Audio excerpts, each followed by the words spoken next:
Welcome and thank you all for joining this meeting. We're excited to have you here. And I'm very excited to have on here as well our guest speakers who I'll introduce as we go. So for those who don't know me, my name is Sam Fanshawe and I'm one of the event directors at Racing the Planet.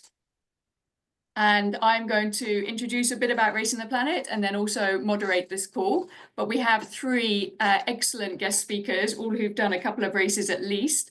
And I'm going to pass over to them and introduce you to them as we go through. So what will be covered on this call? So I'm going to give you a quick overview of Racing the Planet races because some of you are brand new and some of the questions that came in asked about them.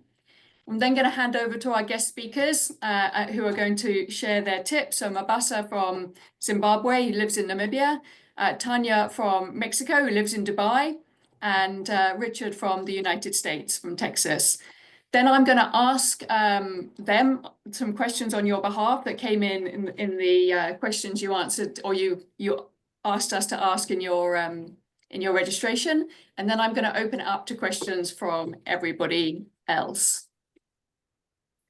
So quickly, just those who don't know, what are Racing the Planet Ultras? So they're 250 kilometer or 155 mile foot races. There's 6 stages over 7 days. They're self-supported, which means you carry everything that you need for the week. They're generally on rough country terrain and tracks and trails or completely off piste, not on tarmac most of the time. And they are all in stunning and culturally rich and interesting locations. Quick background. So Racing the Planet was founded in 2003 by Mary Gaddams, who's also on this call. They're based on the ethos that we go taking people back to basics without creature comforts that we take for granted these days. And they're designed to enable you to push yourself and push your limits and push yourself outside of your comfort zone. They also give you the opportunity to experience special cultures and landscapes before they disappear. So far, we've hosted 76 races over the last 21 years in 20 countries and had more than 10,000 people join the races. Some people join one race and that's it. Some people want to do all 4 desert ultramarathons, which means they join the 4 Deserts Club and they can do it over any period of time. And some people, quite a few, very few people, but some people say they decide they want to do all 4 deserts either in 12 months or all 5 deserts in 12 months, which makes it the 4 Deserts Grand Slam or the 4 Deserts Grand Slam Plus. Tania, one of our guest speakers, is nearly finished, has 1 more race to go before completing the 4 Deserts Grand Slam Plus. And ultimately, the races, they're life-enhancing experiences. They're memories for life, and they're experiences that I'm sure you will remember and hope you will love. So again, one of the questions was, how does the race format work? So just to be clear, and I'm rushing through this because I think a lot of you already know, but basically you're looking at 10 days plus travel time with 6 stages of races done over 7 days. So as always, you arrive the Friday before, and we provide a hotel that night. On the Saturday, you have race admin, and we take you to the first camp, and you spend your first night at camp under the stars. Then on the Sunday, the race starts. And from Sunday until the following Saturday, we have the 6 stages of the race. The long march takes place over 2 days. And the final stage on the Saturday finishes. Then we take you back to the hotel, provide that night. And then we have an awards banquet, basically a dinner, a celebration, and a presentation of the special awards. And then on the Sunday, after you've checked out of the hotel, that's when the event is over. And how the format of each stage works. So in general, we have the first 4 stages of about 40 kilometers or 25 miles. And then the long march on stage 5, in most cases, for the Gobi March, that's actually on stage 4. And that's where it's double the distance, but you also can complete it over 2 days. The fast people normally finish it in 1 day. and the last people will finish on the second day by midday normally, and the rest of that, or that day and the rest of that day, depending on when you finish, is a rest day. And then on the Saturday, we do around 10 kilometers, definitely less than 20 kilometers into the final finish line. So how the races work on an actual day-to-day race basis. So most of the time, all competitors or racers start each stage at the same time.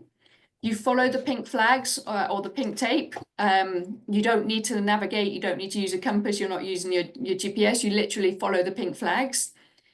Along the way, there's a checkpoint approximately every 10 kilometers or 6 miles. And at that checkpoint, you get to top up with water. There's shade, there's a medical doctor, and there's volunteers for support and any other help that you feel that you need. Water is provided and it's given out at each checkpoint from large bottles. So you need to fill up your own water bottles from the large bottles. Normally they're 20 litres, sometimes they're 10-litre large bottles. And you must leave every checkpoint with a minimum of 1.5 litres of water. Your time starts when you get to the final checkpoint, which is at the camp. And then you have the rest of the afternoon and evening to relax, stretch, rest, eat, recover, basically, ready for the next stage that starts at 8 o'clock most mornings the next day. The long march is very similar to every other day, except that there's more checkpoints. There's an overnight checkpoint just over halfway where you can get hot water and have a bit of a rest if you want.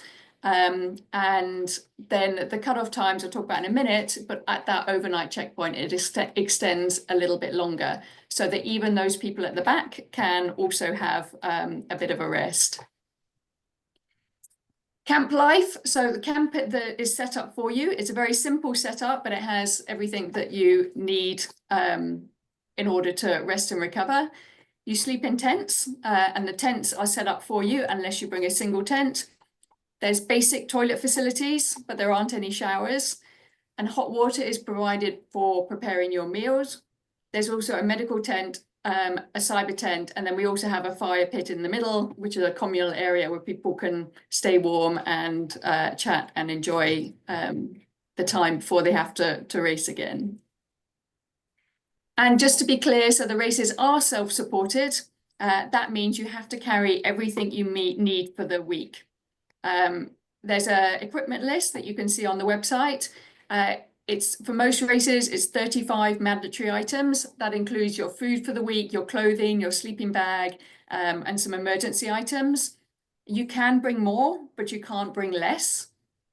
And so we provide the tents, the water along the course, and then operations and safety and logistics support as you go. Some key facts that you might find useful before you listen to the tips from our guest speakers. So it is possible to walk the entire race and still complete it. The cutoff times are based on about a 4 kilometer or 2.5 mile per hour walking speed. A 40 kilometer stage, the fastest time is normally under 4 hours, and the last people normally take around 10 or a little bit more hours. So over the full course of the 250 kilometers, generally the fastest people complete it in around 24 hours, and the slowest time is around 70 hours. There's no qualification requirement to join a race, except for Antarctica, where you have to complete 2 other Racing the Planet races in order to qualify for the last desert in Antarctica. You do, however, have to fill out some forms with some medical information and get a sign-off from a doctor. At each race, the races range from people in their 20s or even under 20, and then there's always people also in their 70s. At least 40 countries are represented at each race. On average, it's 25% female and 75% male, and the average finish rate is 80 to 92%. So the withdrawal rate is 8 to 20%, which means in a field of 150 people, on average, about 20 people don't finish the race. So the races we have, and I think most of you know, so next up is the Atacama Crossing in just a couple of months. Then we have the Gobi March in Mongolia in June. We have the Gobi March again next year. We have Racing the Planet Greece, which is our roving race, which takes place in September, and that's in the Peloponnese area of Greece. Then the next Namib race is in August 2026. And the next last desert race is in November 2026. I'm not going to dwell on this slide here, but some of you asked about the differences between the terrain and the elevation and the temperatures in each of the races. So I'll bring up this slide again at the end of the presentation so you can look at it, and you'll also see it in the recording. And I can actually send it as a PDF just for those who haven't decided which race to do. You can have a look and see how they compare. So on that note, I am now going to pass over to our first guest speaker, is Mabasa from Zimbabwe. Mabasa, if you can just unmute yourself. Thank you so much, Sam. Hi, everyone. Everyone's on mute, Mabasa, so you won't get much of a response. Apologies. Yes, my name is Mabasa, Mubata Pasango, and my middle name is Finnish, which I, for a long time, never used because it's a middle name. So this is my story. Back in 2017, I was one big guy who loved eating a lot, and I had nothing to like sort of use to train. And then one of these calls I took was the Racing the Planet race. So I drove all the way, got there. My job was just basically to do internet telecoms, to provide the internet for the race. So remember, I didn't have any prior experience in terms of exercising and all. And it sort of hit me seeing a lot of athletes, running back-to-back marathons, to a point where the guy sitting next to me, I said, these guys are really, really, really crazy.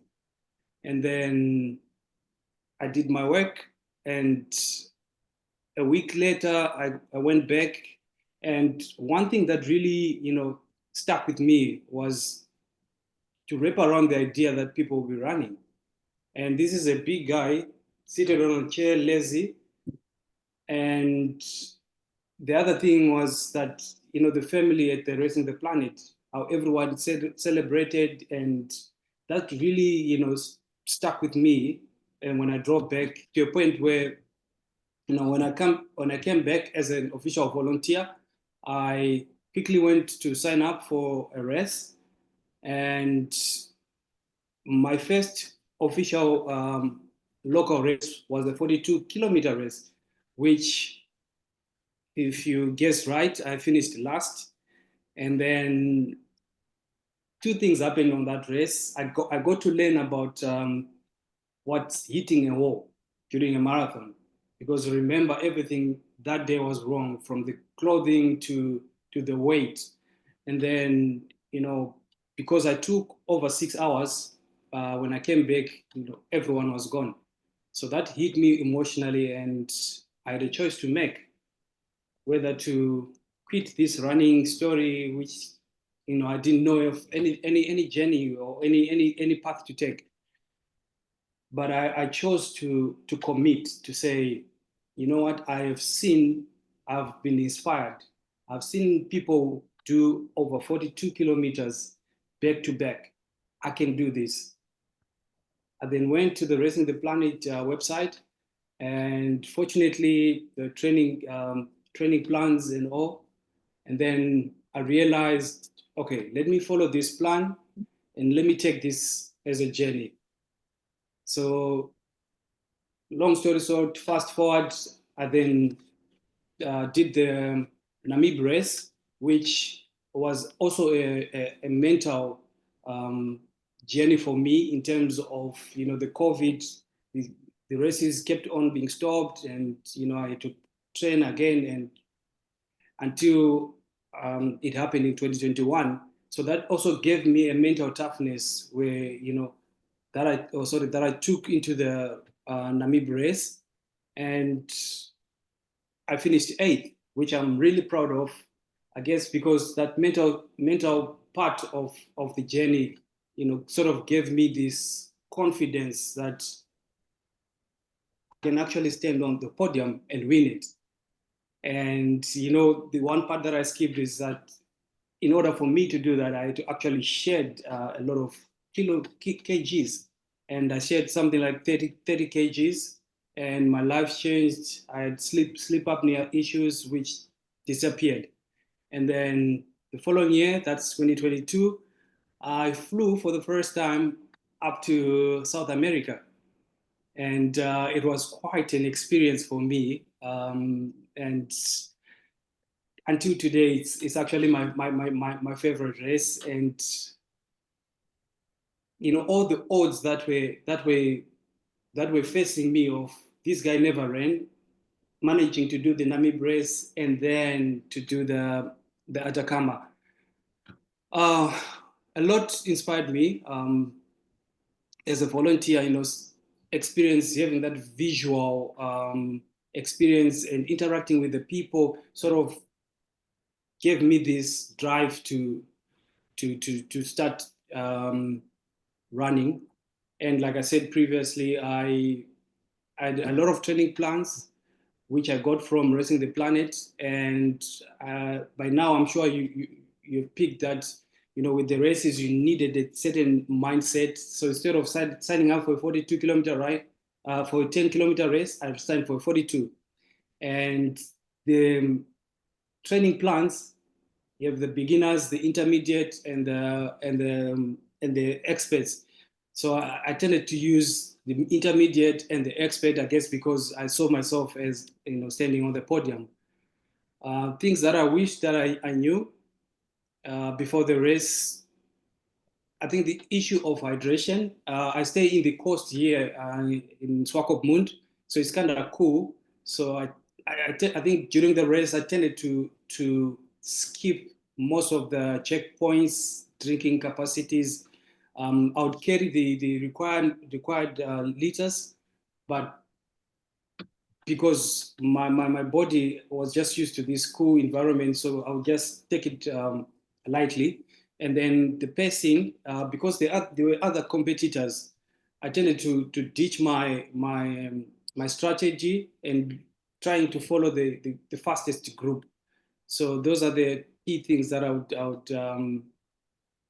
or that I picked for my races. And obviously gear it's one thing that I changed from the Namib race. You know, the shoe that I had a Saucony, and then coming to Atacama, I had to change all that. My backpack, all the bottle drinks and the other nitty gritties, and the mental towards the race. Also, you know, I had to actually change it to change it. And I wish I knew, you know, before the race that you actually need to be intentional when it comes to those things. And yeah, so my top 3 tips. First things first, you need to have a structured training. And I recommend Racing the Planet um, training plans, which from experience are the ones that I used. Sorry. Yeah, and also invest in gear and try to, during the training, to use the gear as you know, like as if you're racing.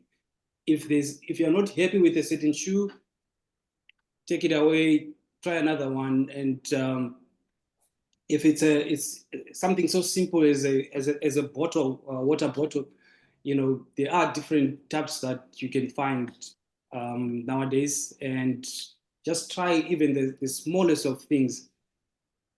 Train smart, do the things that simulate the race almost in your trainings, in as much as, you know, you are sticking to the plan. Try to go through the terrains that you're gonna face in the race.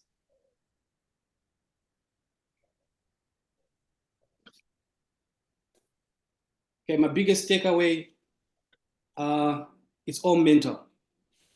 When COVID happened, I remember I would say, this process is tough, but I didn't know that it was actually training me mentally to a point where, during the race, for those that have done it before, you can have your strategy and things sort of change in terms of the weather.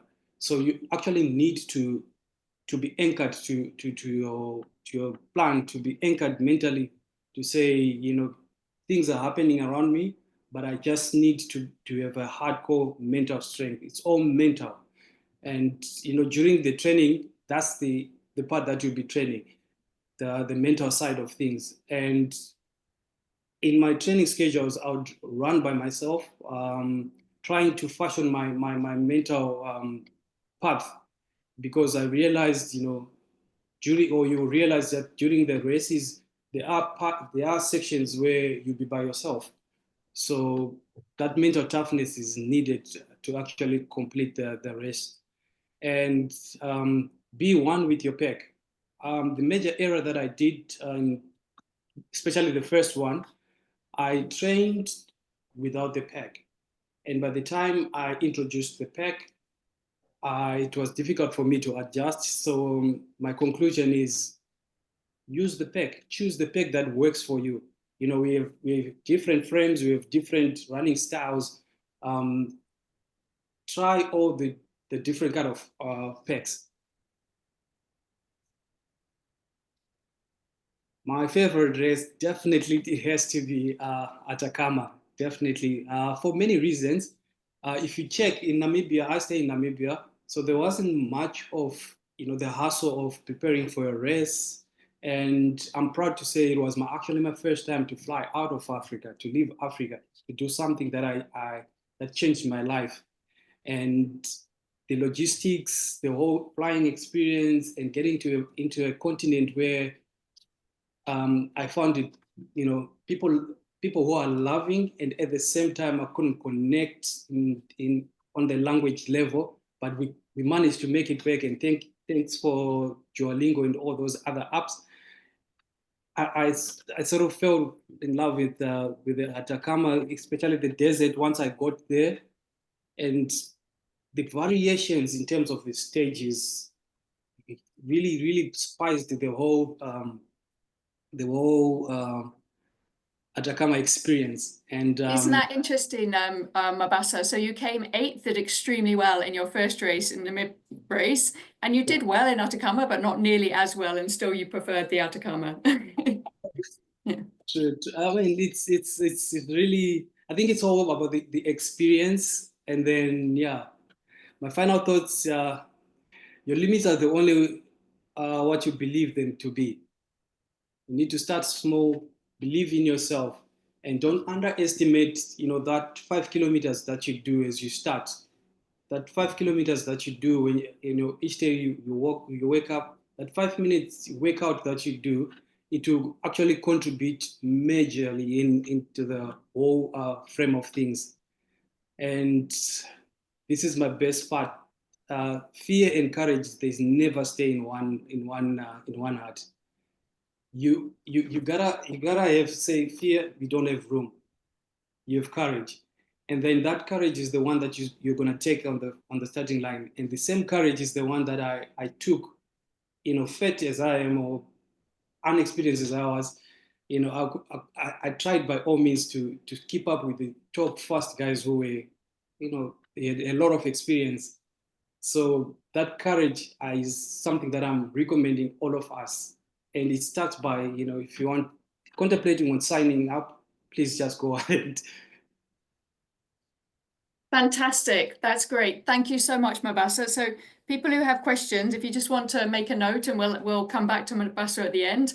So Thank you so much. Inspired to race, having volunteered, lost 30 kilos, did extremely well in his first race, learned a lot, came back to his second and enjoyed it even more. So yeah, thank you so much, Mabasa. Thank you, Sam. Okay, moving on to Tanya, who has a slightly different story again. All right. Hi, everyone. I am Tania Carmona. I am from Mexico. I'm an ultra runner, ultra running coach, and host of the Ultra Happy podcast, where we actually have been documenting all my desert journey with training tips, mindset, interviews, and much more. I have a bit of a swimming background when I was in my teen years, but I stopped that and I didn't do anything for a while until I decided to do a marathon. And that was so awful. I said, I will never do that again. And I actually never did for like 9 years.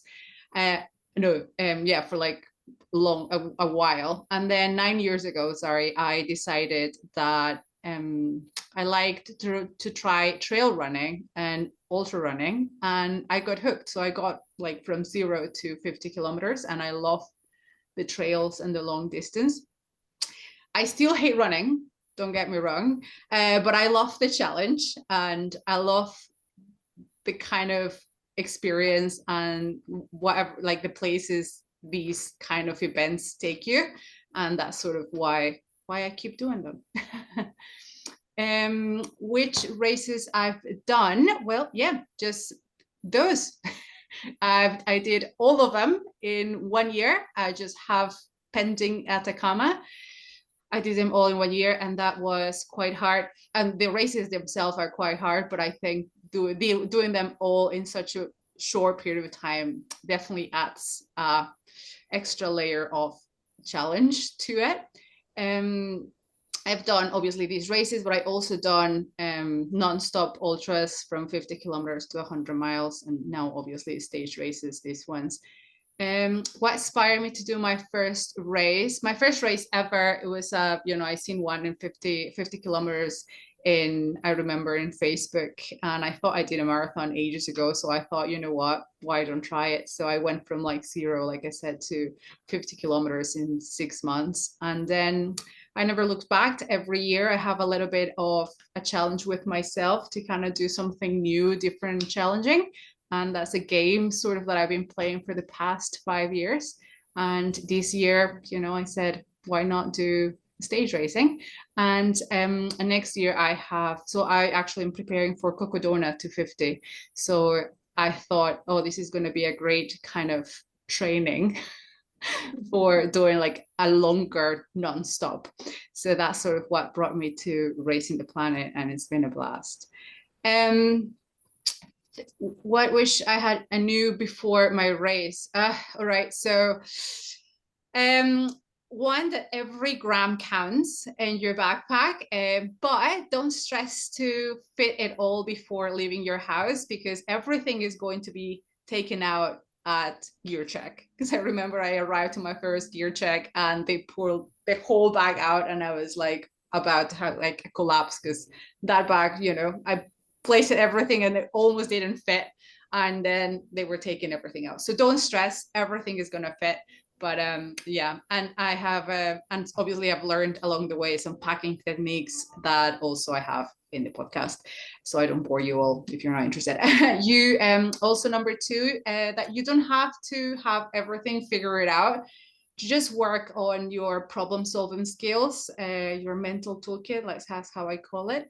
Sort of like the guy was saying, just be your mental toughness and just be able to solve on the go. And that's sort of what's going to take you to that finish line. I wish I knew also that my body would be totally destroyed after 5 races. I knew it was going to be bad, but I really never expected these bad. But to be honest, I think it's just because of the 5 that I'm doing, the 4 of them. I think if you're doing 1, your body wouldn't struggle that much, but I think my body has been punched 5 times. And then ladies, if you have it kind of a little bit different, maybe the guy was saying that he lost weight. I actually gained weight during the races. Most of them I come back home with like 5 or 6 kilos over, despite that you barely eat and that you are, you know, so if you're doing these races to lose weight or whatever, it may not work out that way, because there's a lot of hormones and cortisol spikes and all that you should be aware more if you're a lady in endurance sports and these kind of extreme races. Just something to just be aware, and if that happens to you, just know that it's also completely normal. Top 3 tips that I would give someone preparing for a race. Number 1, strength is your best friend. More gym, less running. So I wouldn't upset. I'm a running coach, and that's my advice for anyone doing ultra running, whatever. It's just more gym, less running. If you have, you need to choose because you don't have that much time, I would definitely do more gym, less running, and maybe swap it as you get closer to the race, to avoid all kind of injuries. And then for these races, more so, you need a lot of strength training. Number 2, I think, like the other guy was saying, train the mindset with like little everyday challenges. I don't know, for example, when I was, you know, sort of starting my journey in ultra running, you can do it like, that's sort of the mental game I would play in my head. Like every time I would go up the stairs rather to take the escalators or the elevator, and just like everyday little stupid things. If you are going to the mall or whatever, park really far away, you know, just kind of always choose the hardest or the toughest answer and just kind of push through. That sort of kind of every day you can just toughen up your mind. If it's raining, then that's when you go out running, or if it's really hot, that's when you go out running.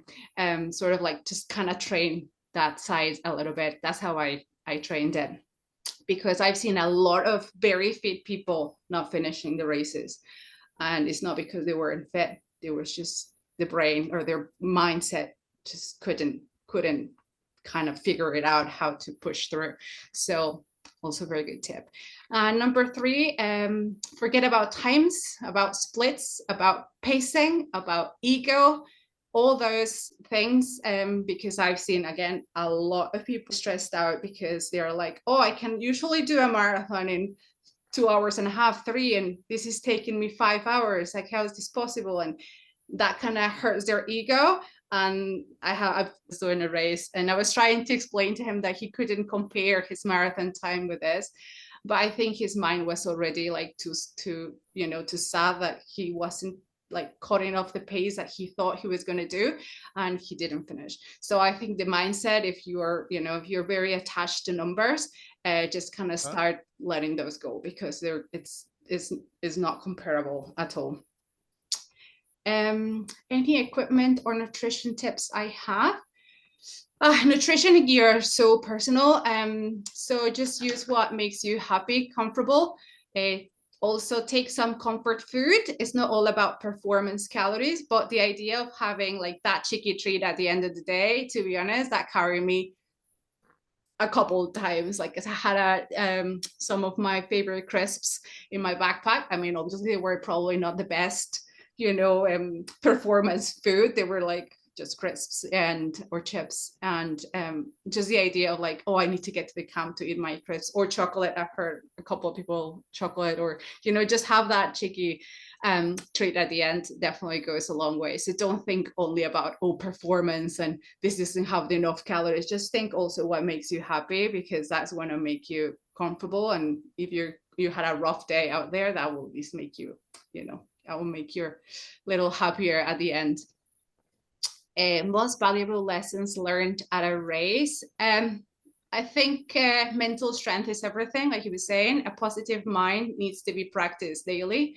So have a mind or a mental toolkit, I call it like that, which has been collected through the years. But when facing an adversity, having the ability to stop, calm down, and solve.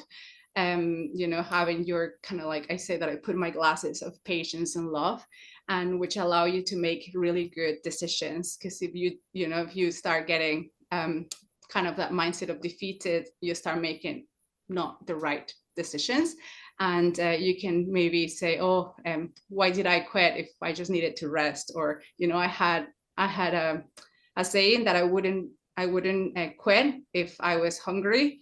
tired, or I was hot or cold. So I would fix those 3 things first, and then I will make any decision, so you don't regret any decision that you make. And yeah, so just be really good at solving and kind of like solving the challenges in front of you.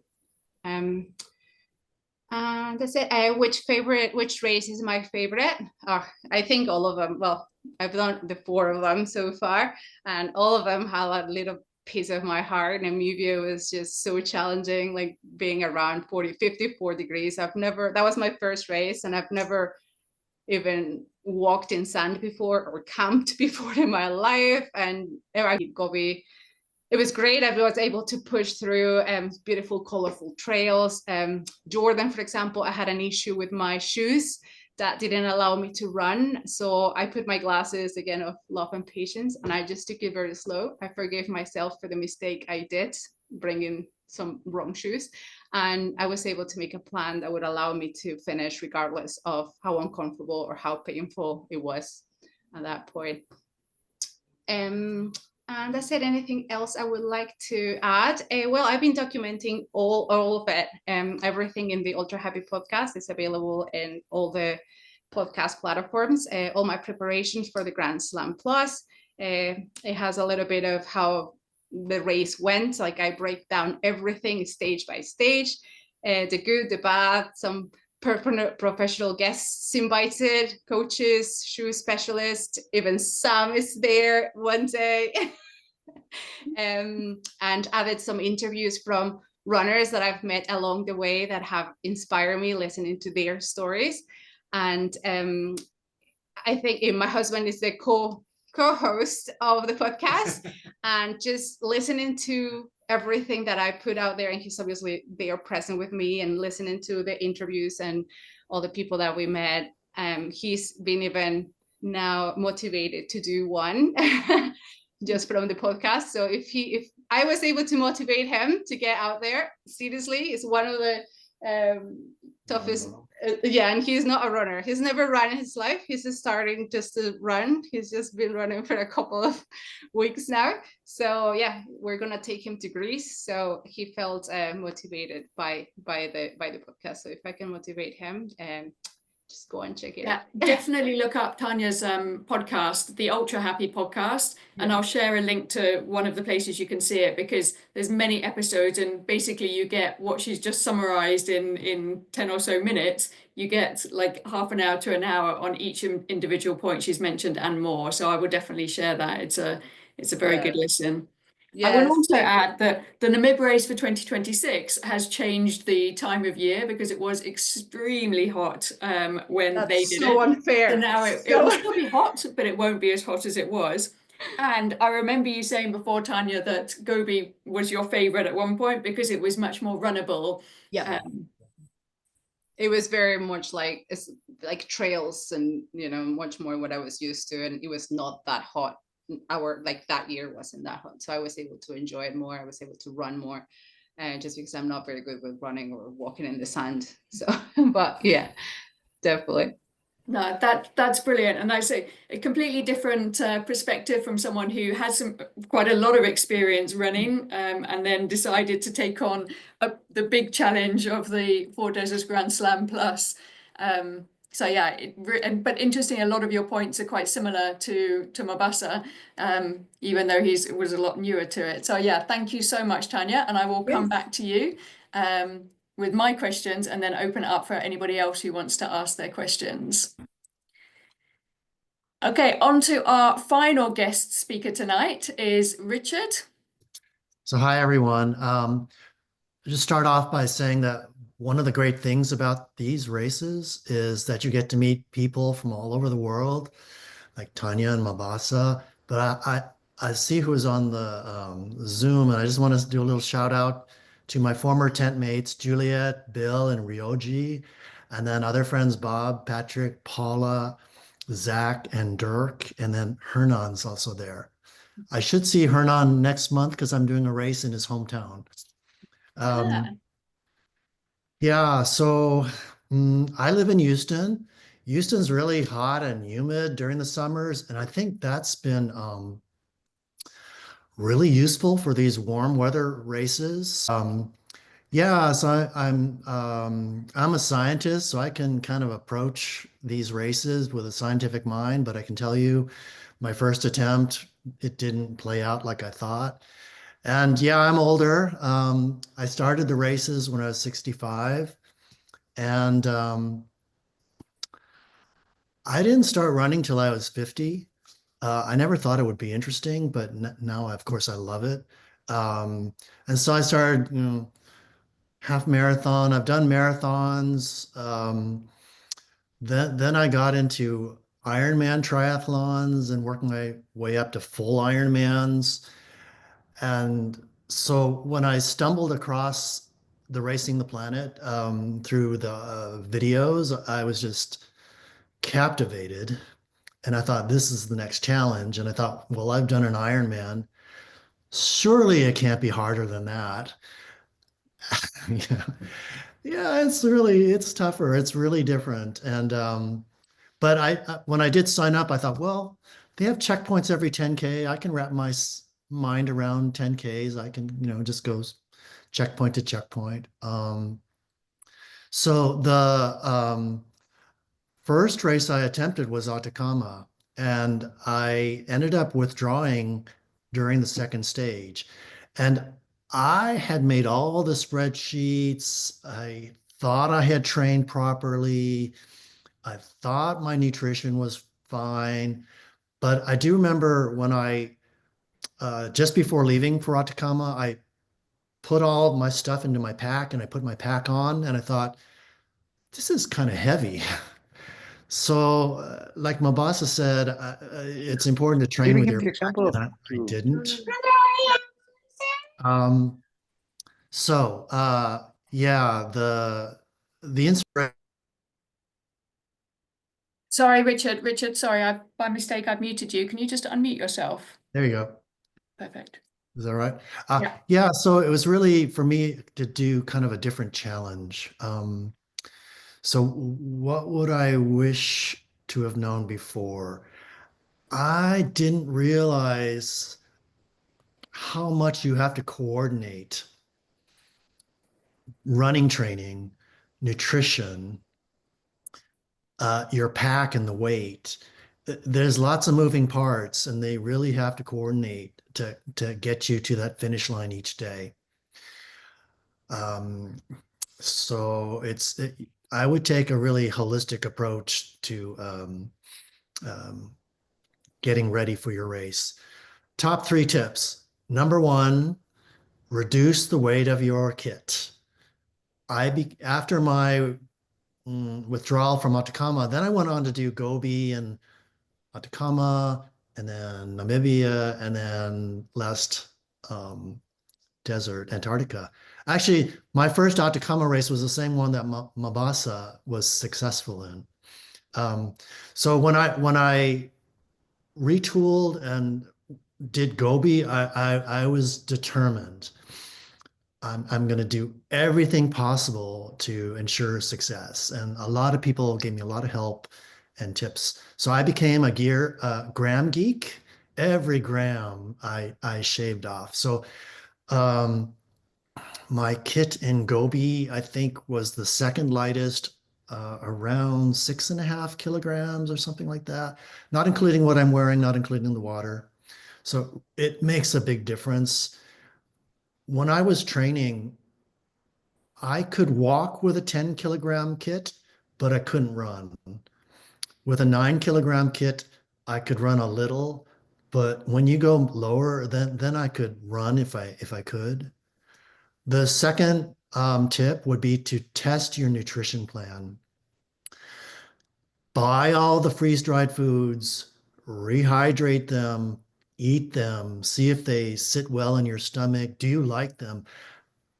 All the freeze-dried food I have now, I look forward to eating them at the end of each day because they taste so good. The third one is to train in the shoes that you're going to wear, and not just the shoes, but the socks. Those really have to match because I've seen people get taken out by blisters, and I rarely have any blisters. Most valuable lesson learned. My first race, I didn't have a sports watch because I thought, oh, I'm mentally strong. I can handle a distance where it just goes on forever and ever. And I was really wrong.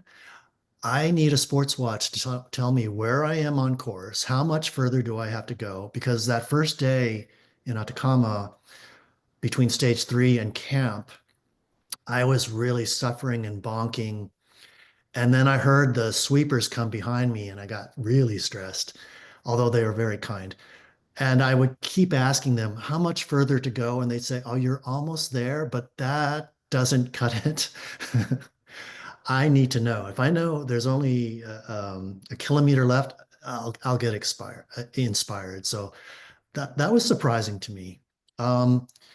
Which race is my favorite? It's really kind of hard. The last desert is spectacular, but it's so different than the warm weather races. To me, it's a toss-up between Gobi and Atacama. Gobi was very magical, and like Tania said, you can run more, and it was exotic and remote, and the weather's quite mild. Atacama, I really loved also because the course is varied. I love the water crossings. I love going down the big sand dune.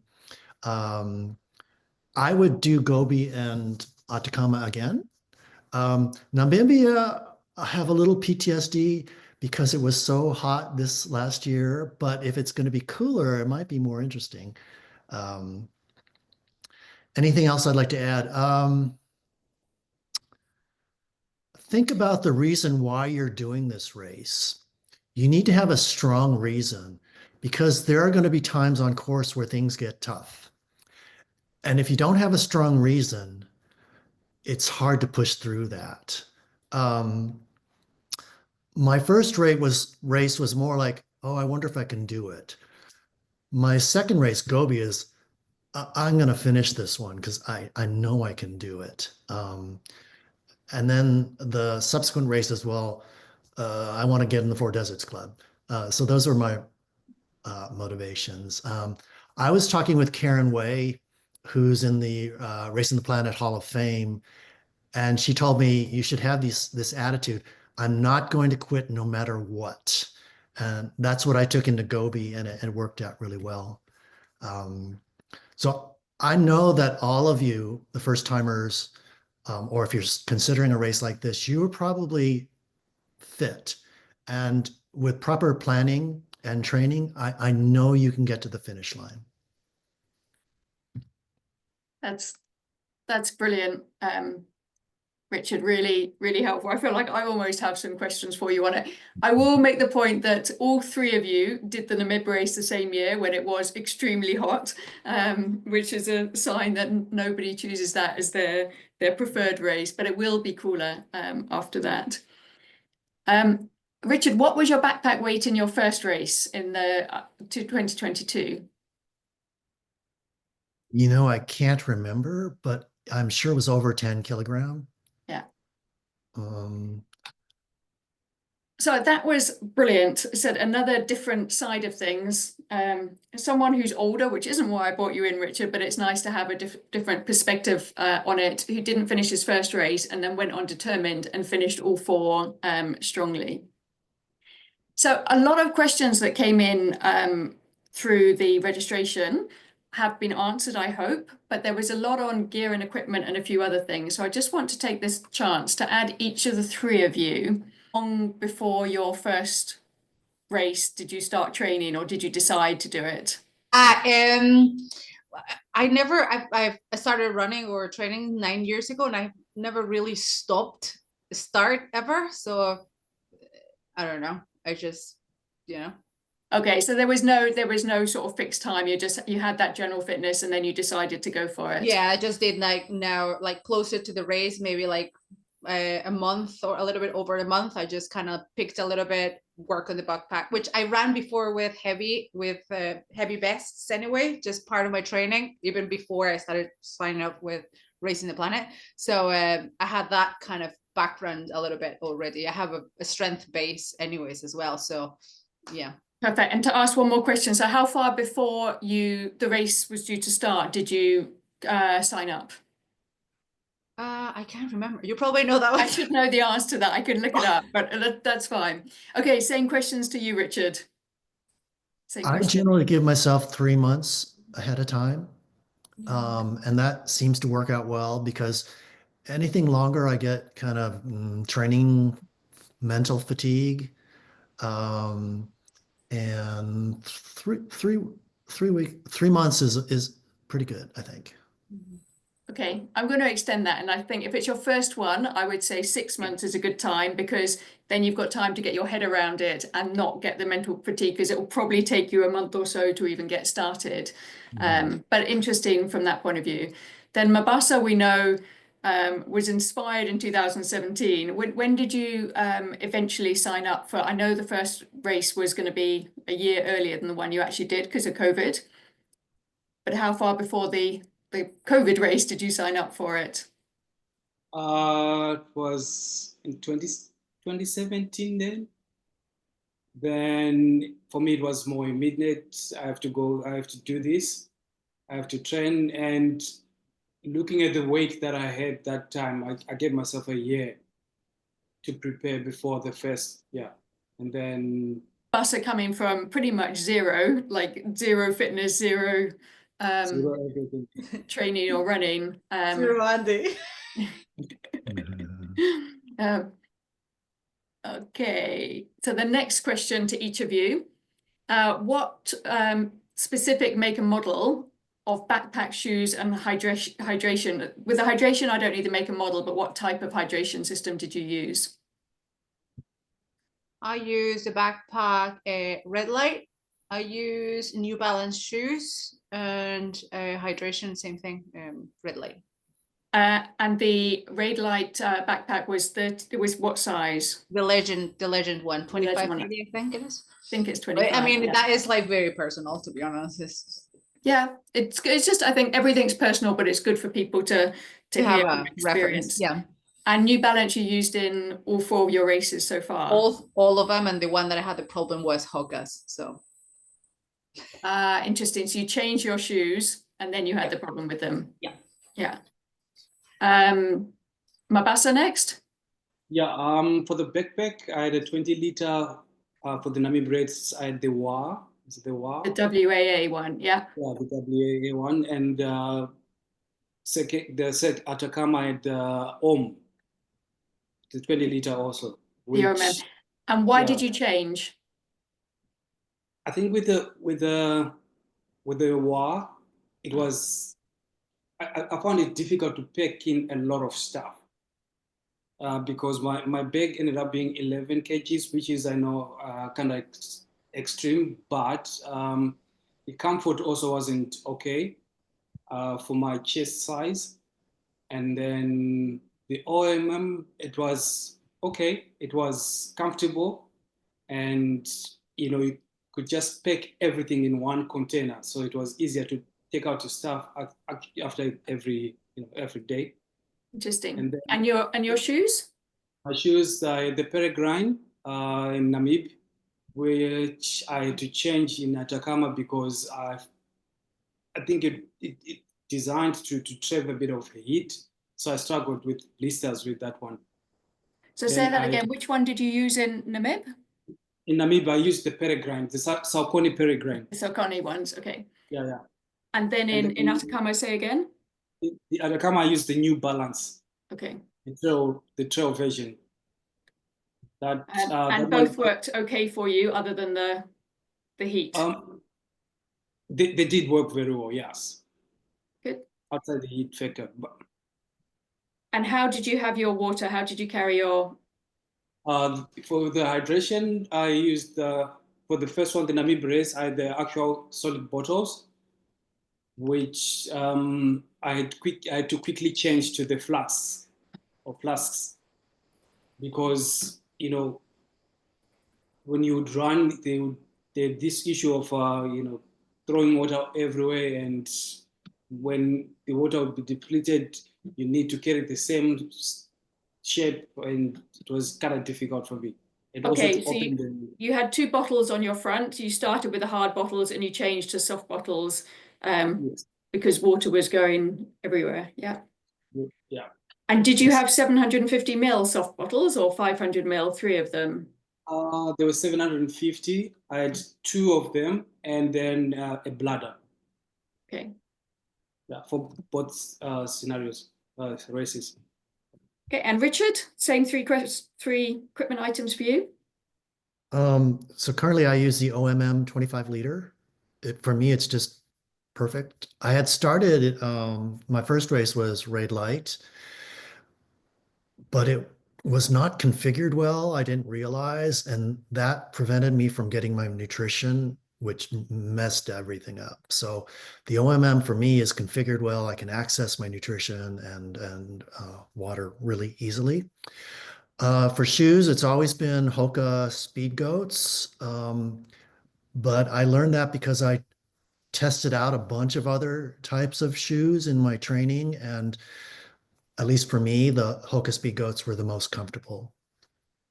And then the first time I had solid water bottles in the front with straws, but something happened during the travel and some gasket came off and so it was leaking. And then I realized I don't like the straw thing. I don't like doing that. So I have hard bottles, which I place into the slots on the pack, and I can easily just grab them and get a slosh of water. So that worked out really well. That is interesting because often we say to people, have it somewhere where it's easy to get to, because when you're tired, the last thing you want to do is be reaching behind. But Right. it's proof that everybody is different and different things work for different people. Questions for you in the races, each of these three races that you've done. Did you wear gaiters and would you recommend them? Well, Atacama, I haven't done it. Gobi, you don't need really gaiters, and Namib, yes, definitely you need. Perfect. Richard? Yeah, Gobi, you don't really need gaiters. Atacama, definitely. Namibia, definitely. One of the benefits of the gaiters, besides keeping sand out, that I realized is that at the end of the day, your feet are clean. If you don't have the gaiters, your feet are just filthy because everything gets in there. And that probably also reduces the chance of blisters. Clean or cleaner? They were spotless. I was so surprised. Yeah. And which gaiters did you use? Did you use the same ones for both? Yeah, the Raid Light. The short ankle ones. Yeah, and With then Velcro. the Velcro's glued and sewed on. Yeah. Same. And Mabasa for Atacama and Namib? For Namib, I started with the gaiters, the rough country, the short ones. But because of that, the heat story that I was talking about, I had to take them off. And, the first stage, finished the last stages without, and I didn't find any challenges in terms of, missing the gaiters. In Atacama, I didn't have any gaiters at all. And if you did it again, would you have gaiters or recommend gaiters? Or you didn't struggle? Not really. In Atacama, for me, I didn't see the need to have the gaiters. I guess because of the terrains that or the versions of the race that changes the stages. Interesting, very interesting. And question for all of you, blisters. Short answers. Did you struggle with blisters in a big way at any of the races? Not No. at all. I haven't had one blister. No. Right, when we open it up, people may have more questions for you on that. Okay, so my other question was about tips and food specific planning. I don't want to go into this because it's going to be a long answer for each of you, and maybe if people, I think we probably need to hold a separate Zoom just on this. So I don't want to spend a long time on that as I always am at the time now. But what I'm going to do now is open it up to the other people on the Zoom call. If you have a question for any of the panelists or myself, but take advantage of the panelists rather than me, please unmute yourself and go ahead. I have some more questions for you, but I won't keep it a long time. So anybody with a question? I have a question. Go, Dawn. Right, yeah. Thanks all the guys on the panel. That was really brilliant, really informative. Regarding feet and none of you getting blisters, what would you say are your top tips for not getting blisters? I What wear was the toe socks, You use toe socks? the Injinji, yeah. Yeah, toe socks, okay. What about you, Um, Mabasa? I had to pre-tape my toes. You pre-taped? Yes. Right, and Tania, I don't use the toe socks or tape or anything. I just have really good socks, and just the combination of the shoe with the sock. You need to Well, practice with a couple to get the yeah. right kind of combination. But I don't even put any Vaseline, nothing. Just good feet. keep it clean and simple. For the start of each day, make sure you dump out any dirt and pebbles in your shoe, so you start off clean. I'll add to that one little bit is that if you feel you have a hot spot on your foot, stop and deal with it rather than let it turn into something that then can turn into something huge. Brilliant. Thank you very much. Thank you. So one person, if anybody else has got questions, do ask. But there was one person who asked previously. They're worried about not having enough food and how to manage weight versus how much to bring. So if any of you have tips, Mabasa, Tania, Richard, that you'd like to share on that, how to balance so that you're not hungry. I mean, you will be hungry, but you're not. You have enough nutrition other than the mandatory requirement. I think people worry a lot about being hungry. Like some people have these giant breakfasts. I thought, no, that's too many calories to start. Try and get calorie dense food because that means the total weight will be less. I learned that at the end of the long march, because I got in around 1 a.m., I have no desire to eat a dinner. So I have the minimum calories you need, but I adjust that way. That's a good tip. So don't feel like, don't, and absolutely correct. Don't feel like you have to eat 2,000 calories a day. It's based on what you're doing each day and a little bit on how you're feeling. So have some flex food in there as well. Richard's tip on breakfast, I think, is a good one, is eating 800 calories early in the morning before you're about to run is quite a challenge. So if I can ask you all, what food did you eat when you were on, what food do you eat or did you eat when you were on the course? I did a lot of gels, just my normal gels. I work with precision. I like it. It just sits well for me in my stomach. And I do a lot of powder calories. So the carb mix that they have with hydration. So I always have all my bottles always with carbs and electrolytes. Interesting. Yeah. And Richard? Yeah. So I have my nutrition is in my drink because then it's one less thing I have to worry about. And I'm sipping every 10 minutes. It's easy to keep track of. And I do have a few snacks because at some point your stomach gets a little grumbly. And for me, I have candied pecans. I can eat those forever. And for some reason, Fritos corn chips. They're salty and crunchy and yeah, but you have to find what you like. Actually, okay, go ahead. I normally go for the energy bars and obviously the gels. But what works for me is a good breakfast. Expedition Foods, get my breakfast solid. Then, during the runs, it's more after every 2 kilometers, I take in a jelly baby. Yeah, interesting. Okay, I'm going to hand it back to the people on the call. Do any of you have any other questions for Richard, Tania, or Mabasa? Okay, brilliant. Well, I hope that you have learnt as much. Even I've learned some things on this call, which is always nice. before I close off this slide, that being part of Racing the Planet, it'll be an adventure. It'll be some exciting travel to some amazing places. You will definitely meet some inspiring people. You've met 3 of them here today. You'll experience some different culture. You have the opportunity to reset your mind and your body when you're out there in the desert for 7 days.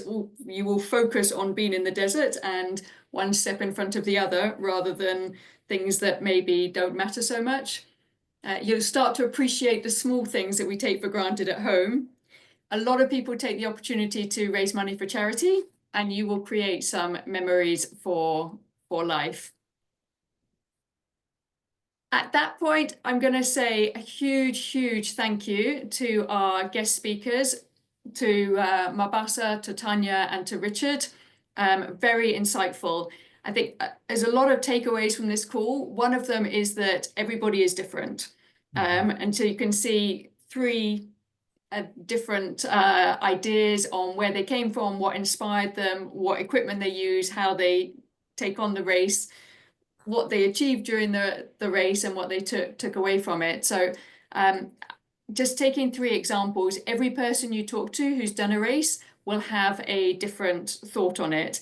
And that's with equipment and with their mindset as well. But you can be very different ends of the spectrum of everything and still go forward and enjoy the race, complete the race, and come away with a good experience.